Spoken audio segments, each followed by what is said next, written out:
Maximum Alert International Scandal, a group of drones presumably belonging to the Russian Federation violated Polish airspace, that is, the very airspace of NATO itself. Did they get all the way inside? They had to be confronted, some of them by the alliance's air forces, and now an urgent meeting of the Security Council is expected. What consequences and implications will this matter have? Stay until the end because the conclusions are going to surprise you greatly. And to analyze this event, considering that I am in Donbass, that is directly at the scene of the events, not only have I spoken with military personnel who know how Russian drones work, particularly the Gerbera and Geran drones, which seem to be the ones involved, but they have also had direct contact with them. And we are going to assess to what extent it was or wasn't the Russian Federation, and above all, what consequences this event will have for the whole world. Yes, but especially for NATO, because their actions have a lot to tell us. We begin, of course, from the beginning. On the night of September 9th to 10th, the Russian Federation carried out a massive attack against Ukrainian territory.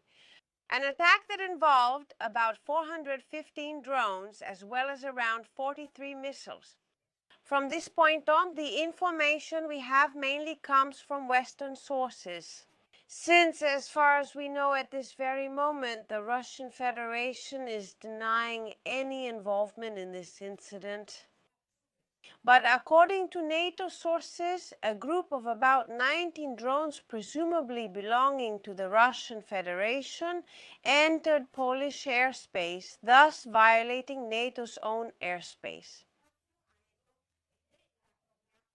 That's where 4 of those 19 drones, a very interesting point, were shot down by the alliance's forces, mainly its air forces.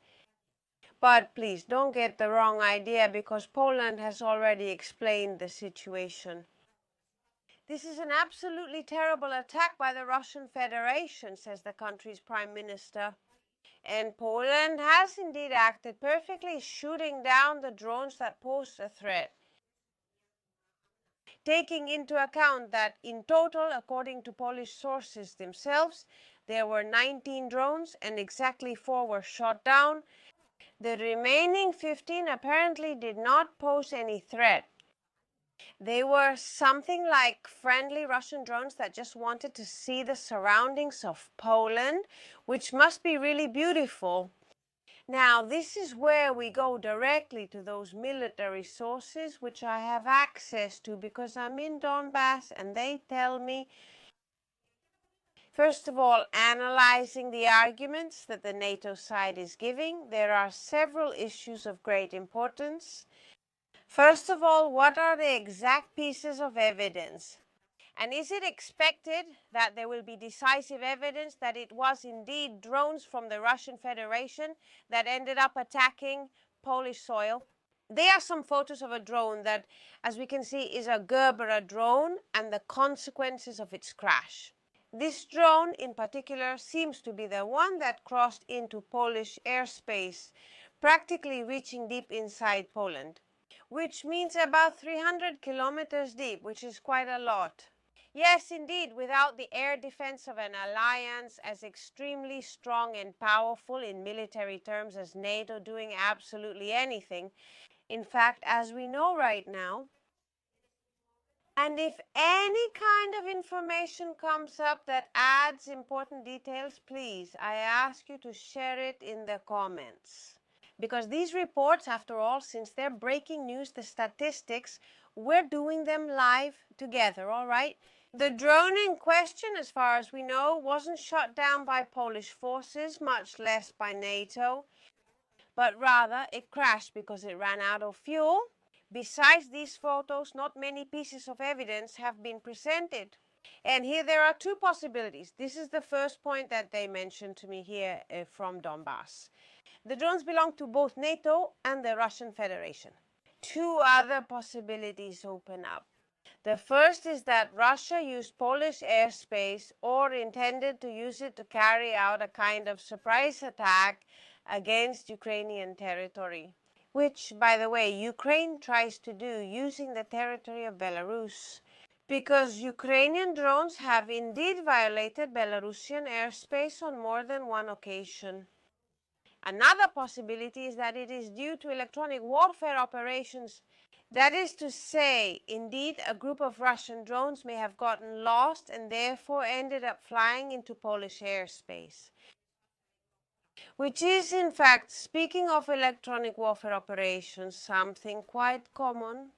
Another possibility is that they weren't even Russian drones, considering the massive attacks that Russia usually carries out against Ukrainian territory. Ukraine itself could already use those drone parts, whether fallen or shot down, to assemble, if not hundreds, at least a few dozen of its own drones, which indeed they could. They could be almost identical to the Russian ones, especially when presenting them in photos without any additional proof. In Ukraine, if I get confirmation from Donbass, there are professionals capable of doing that and much more. It should be noted that it's hardly possible to talk about a Russian attack against Poland, since the consequences are, well, what can be seen in the images presented by the Polish side. First of all, they are not even due to the attack or the crash of a geranium drone, whose main difference compared to Gerbera drones is that it usually carries about 40-50 kilos of explosives, whereas Gerbera drones have at most about 4, 5, 10. Very, very, very rarely. A peculiarity that military personnel mentioned to me, who have been working with this type of drones and know them very well. It could be. And that's exactly what they're seeing in the photos in question. That it could even be a Gerbera drone without any kind of explosive payload, because they see very little destruction compared to what it could have been. Even when it comes to these smaller drones, we're not even talking about a Garand drone anymore, because what they're telling me is that if it had really been a Garand drone, they say there would have been total, or at least very significant, destruction of the building in question. It would have practically blown it down to the foundations. To this, we have to add the fact that some Ukrainian sources, yes, Ukrainian sources, another Russian missile arrives, and this is where the possibility comes in. The thing that surprises me the most, and also surprises the Donbass soldiers, I can't begin to explain the international implications of this. The facts are already more than clear, but what consequences is this going to have? On one hand for Russia, on the other for Poland, for NATO as a whole, and maybe even for Ukraine. Here, to talk about it, the most important thing is to highlight one issue that I would say raises the main question in military terms is about NATO's actual ability to face any kind of threat, much less when it comes to directly confronting the Russian Federation, considering that there is so much talk now about a possible Third World War of the 19 drones reportedly involved. Because we know all these words from Western sources, and this is something we have to keep in mind, they only shot down 4. Of course, the others didn't pose any threat, but let's be clear, they used them. This is especially emphasized by my military sources, mostly the Air Force. They scrambled fighter jets, particularly the F-35S from the Netherlands and the F-16S from Poland. And shooting down drones with fighter jets is kind of like using a cannon to kill flies. I mean, normally the air defense should have worked there. Military personnel from Donbass tell me that for that, supposedly, NATO has the Patriots, the IRIS-T, basically, the alliance's airspace. Militarily, they themselves say they are more powerful. It should be, at the very least, well protected enough to deal with a not very large group of drones. However, some of them made it all the way to the heart of Poland and weren't even shot down. They just crashed on their own, because they pretty much just got tired from flying so much. We've seen enough of Poland, so this is exactly where we're going to end up taking a nap. It seems funny, but it really isn't. The consequences this will have for NATO on a global level seriously damage the alliance's image. Since, first of all, this is the point especially emphasized by the Ukrainian side, NATO hasn't really done anything specific to address such a threat made by Russia, which tells us that despite all the talk about World War III and the need to confront Russia militarily, maybe the top leaders of NATO don't really want that. Let's put it this way, really. Instead, they're just hinting at it to line their own pockets. Because if they really wanted it, they could have easily taken this opportunity to use it as a casus belli, just like they've done many times before. However, it's not like they've actually done much as a result, nor have they gone much further than making threats. Yes, there have been new sanctions, and yes, there has been a very firm and forceful response. This has led to a lot of laughter from the militarized sector of Ukrainian society, where they have been labeled something like cuckolds. The exact term is kukolt. It also exists in English and is used to describe that kind of relationship between adults. I hope you understand me well. Where one person enjoys watching closely while their partner is having fun, right? With a third person, this, first of all. Secondly, implications of a musical nature. Does it happen with images?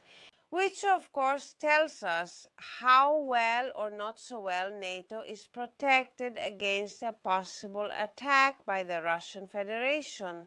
They're spending their taxpayers' money hand over fist to militarize as much as possible. But either they've given everything they had to Ukraine and now it will take some time until, well, they can actually replenish it. Are they going to put together something as fundamental as the air defense of their airspace all at once? Or maybe they never really had a truly protected airspace, and therefore the air defense they have is actually rather poor? In any case, even if it isn't a Russian attack at all, because among all the theories, a possible Ukrainian provocation can't be ruled out. We'll see what NATO's final response will be, and I'd love to know. What do you all think about it? Have they already responded forcefully? Is there still hope for any further action, or is everything going to stay exactly as it is? And with this event, NATO has shown us that in military terms, it's not as strong as it seemed.